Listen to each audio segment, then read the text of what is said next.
Welcome to On Chemistry. This is Organic Chemistry series. Daily one question for you. Here you have cyclohexane, you have 1,2-dibromide. You are reacting with alcoholic KOH. You should find what will be the final product.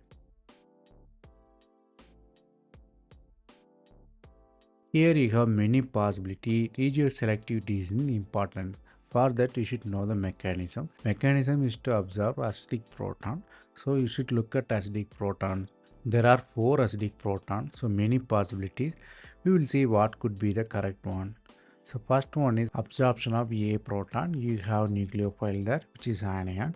Then bromine is a good leaving group. So anion migrates, bromine leaves. You have alkene. Again proton abstraction. Here also many possibility, but only possibility is hydrogen removal. So only possibility is hydrogen removal near the bromine. So anion formed, it attacks, you have conjugated alkene. The driving force here is bromine elimination as well as conjugation formation. Here let us analyze few possibilities. One is alkene bromide. Alkene bromide, the elimination of bromine is not possible because of sp2 hybridization. And again removing 2 bromine is not possible because which leads to sp hybridization which requires 180 degree.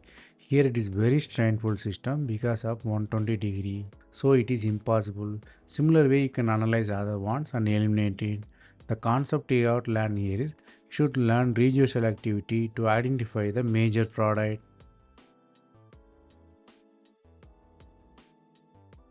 That's all from this video. Thanks for watching.